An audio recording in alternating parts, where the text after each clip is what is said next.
Pelo sinal da Santa Cruz, livrai-nos Deus, nosso Senhor, dos nossos inimigos. Em nome do Pai, do Filho e do Espírito Santo. Amém? Podemos sentar? Amados irmãos e irmãs, o discurso padrão de 31 de dezembro é o discurso do exame de consciência, né? As pessoas falam muito sobre isso. Tem que fazer o propósito para o ano que vai começar, tem que fazer o exame do ano que já passou. Exame de consciência a gente faz todo dia, antes de dormir. A gente faz um exame ainda melhor quando a gente vai se confessar. Mas não é errado, pelo contrário, é até recomendável que em momentos como esse, de fim de ano, assim como em outras etapas, em outras datas importantes da nossa vida, onde acontece alguma mudança maior na nossa existência, é importante a gente parar para avaliar como tem sido a nossa vida até agora. Como na virada de ano, como foi o ano que se passou. Não só no sentido de investigar pecados, que a gente às vezes confunde o exame de consciência com ficar procurando o pecado.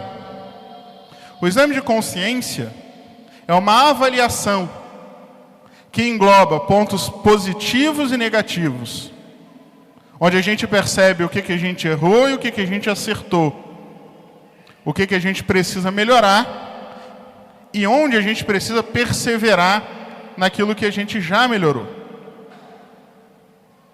Só que, no entanto, como esse ano, dia 31, caiu no domingo, a gente não poderia deixar de comentar sobre o riquíssimo evangelho da missa de hoje. O evangelho da missa de hoje é um evangelho que traz muita informação em pouco texto. A gente começa falando de José e Maria, que estavam admirados daquelas coisas que se falavam de Cristo, que imaginem só, José e Maria sabiam que Cristo era Deus, Filho de Deus, mas eles não tinham um roteiro pronto de como seria o andar da carruagem. O que vai acontecer com Jesus a partir de agora? Pode pegar.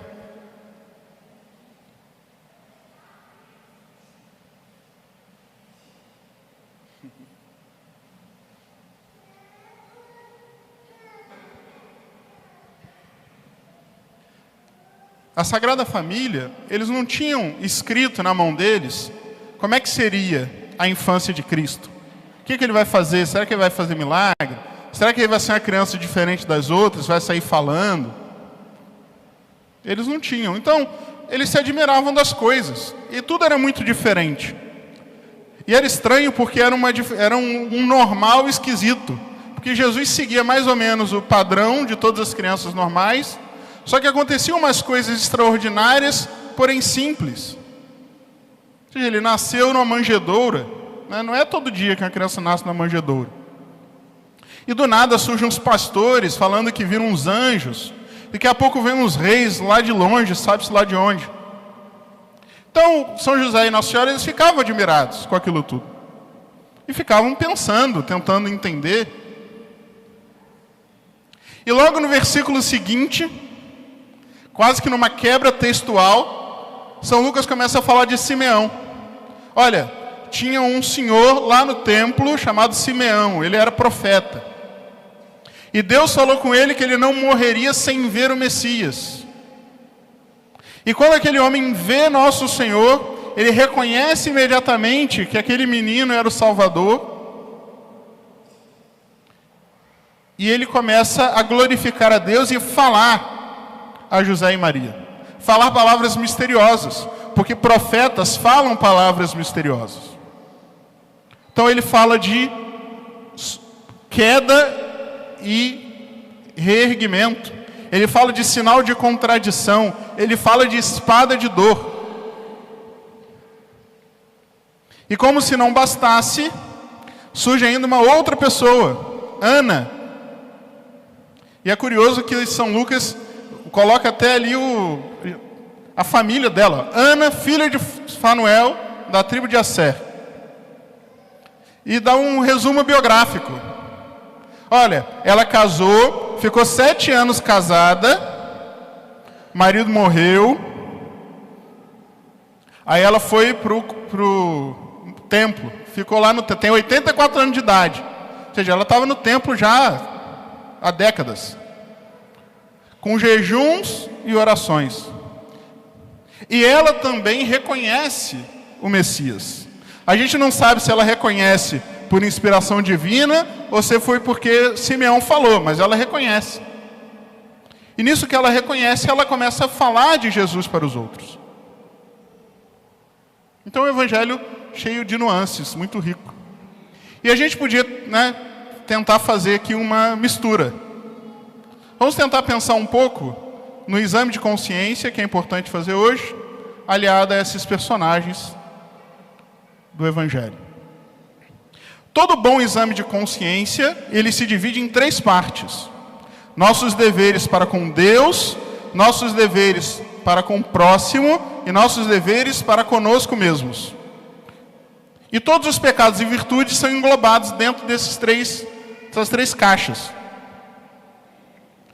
E os personagens, ou as personagens que nós temos no evangelho de hoje, nós poderíamos agrupar também em 3 grupos. Não são 3 pessoas, porque o primeiro grupo é José e Maria, são 2 pessoas. Depois Simeão e depois Ana. José e Maria representam aqui todos os nossos deveres para com Deus. Por quê? Por causa da atitude deles no evangelho. O evangelho começa dizendo: José e Maria estavam admirados de tudo aquilo que se falava a respeito dele. Essa admiração, e a palavra admiração vem de olhar para, olhar direcionado. Essa admiração de José e Maria, nós sabemos muito bem, é uma admiração contemplativa. Contemplação que, por sua vez, é um estágio que todos nós devemos buscar na nossa oração. Toda oração deve ter, em alguma medida, um viés contemplativo. José e Maria se apresentam como figuras de contemplação, que contemplam não só aquilo que eles estavam vendo na frente deles, mas também aquilo que eles estavam ouvindo a respeito de Cristo. E a gente pode pensar em nós mesmos e questionar como tem sido isso na nossa vida. Como foi isso no nosso ano que está acabando hoje? Como foi meu olhar contemplativo? Como foi minha vida de oração nesse ano? Eu melhorei ou eu piorei? Compara com os anos lá para trás, 2020, 2021. Hoje, eu rezo mais ou eu rezo menos? Hoje, eu rezo melhor ou eu rezo pior? Se eu rezo melhor, se eu rezo mais, ótimo. Vamos perseverar e melhorar ainda mais. Agora, se eu piorei, se eu diminuir, vamos imprimir um novo ritmo na nossa vida de oração. Vamos colocar esse olhar contemplativo de José e Maria. Vamos se deixar admirar pela figura de Cristo. Todo domingo a gente escuta a palavra de Deus, todo domingo a gente fala de Cristo, todo domingo Cristo nos surpreende. Porque a riqueza da vida de Cristo não tem fim. E às vezes a gente escuta aquelas passagens maravilhosas como se fosse só mais uma história repetida, que todo ano é falado, que todo ano a gente sabe que curou isso, que curou aquilo, que falou isso. E a gente perde esse olhar, sabe aquela criança pequena que vê ali qualquer coisa e fica lá extasiada, porque ela nunca viu aquilo, uma borboleta, qualquer coisa. E a criança, por que ela tem aquele olhar puro? Porque ela ainda se deixa encantar. E a gente que é adulto vê e não liga. Porque a gente já banalizou. E às vezes a gente faz isso com o próprio Cristo. A gente precisa se deixar encantar por Cristo de novo. E em segundo lugar, nós temos Simeão. Quando Simeão se depara com Cristo, ele começa a profetizar. E uma das palavras da sua profecia, talvez a mais misteriosa, é que ele chama Jesus de sinal de contradição. Nós sabemos muito bem que dentro de nós existe uma constante contradição. É a batalha interior de espírito e carne que é travada dentro de nós, onde a nossa vontade está ali brigando às vezes com a vontade de Deus, onde a nossa vontade está brigando consigo mesma e não sabe onde se fixar, em que muitas vezes nós queremos alguma coisa, mas não temos forças para pôr em prática. Outras vezes nós fazemos coisas já semi-arrependidos. E a gente sabe muito bem que o espírito humano é como se fosse um negócio líquido, que está sempre se movimentando. E muitas vezes, quem funciona como sinal de contradição no nosso próprio interior é o próprio Cristo. Todas aquelas vezes que nós nos deparamos com algo que pode ofender a Deus, nossa consciência funciona como uma espécie de alarme que apita na nossa cabeça, e Cristo se apresenta diante de nós como um sinal de contradição. Como quem diz, você não pode andar por aqui. Se você estiver fazendo isso, se você andar por esse caminho, você está virando as costas para mim. Isso é sinal de contradição. Cristo é sinal de contradição porque muitas vezes a nossa vontade é contraditória com a vontade dele. E dentro de nós existe sempre essa batalha. Só que às vezes o que acontece? A gente vai se acostumando a passar por cima de Cristo. A gente vai se acostumando a dizer não para Cristo. E cada vez mais essa contradição de Cristo vai perdendo força. E nossa consciência vai ficando cada vez com um volume mais baixo. Até o momento em que o pecado para de nos incomodar. Quando o pecado para de nos incomodar, é porque a gente já passou tanto por cima de Cristo, que a gente nem percebe mais a contradição. É aquela pessoa de muitos anos de pecado, que vive tranquila porque não fez mal a ninguém.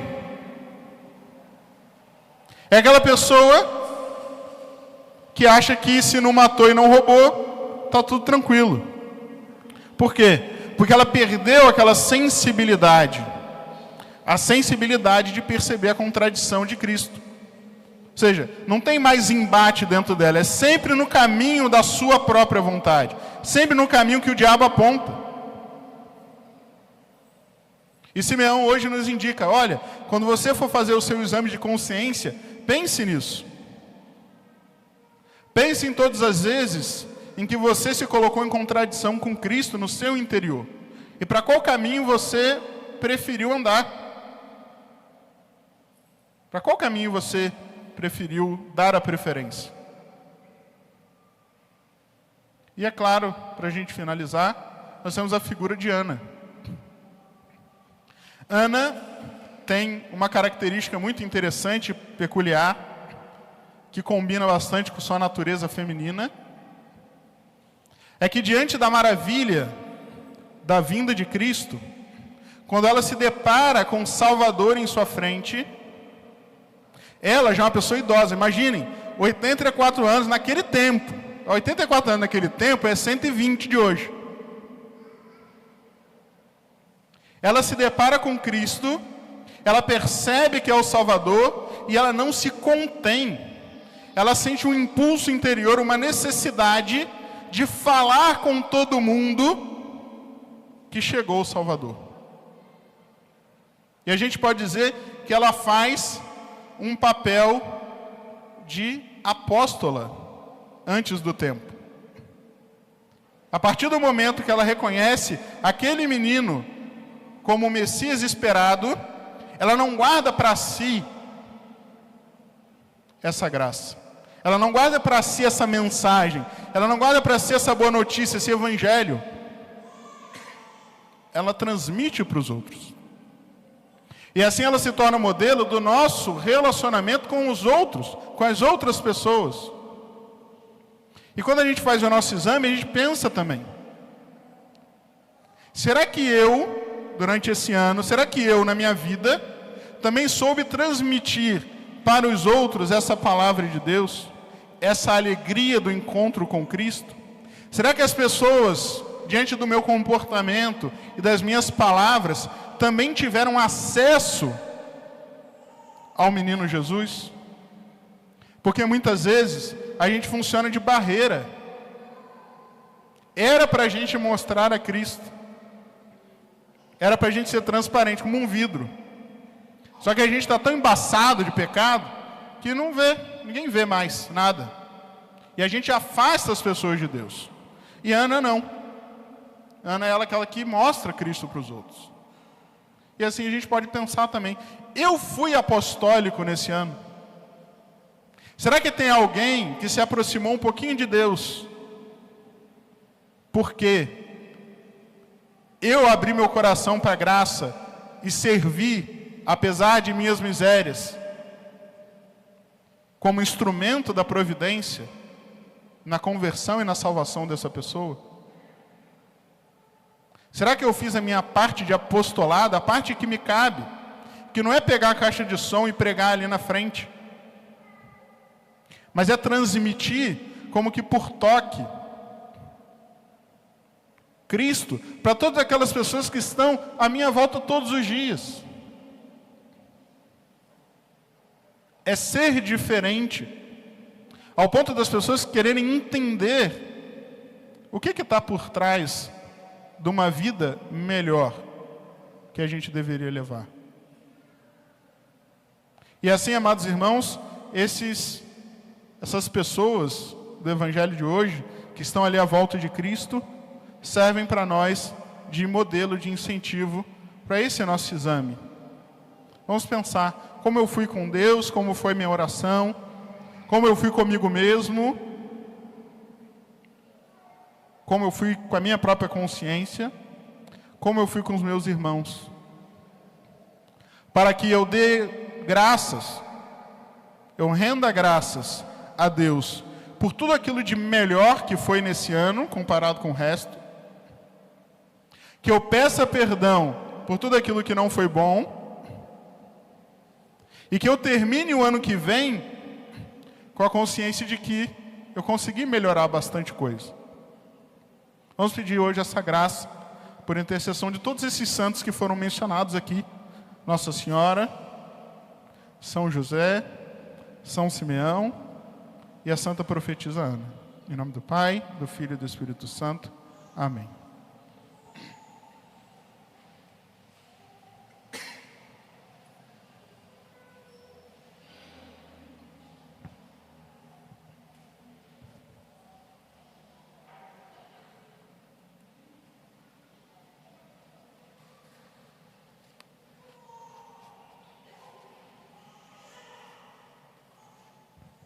Credo in unum Deum,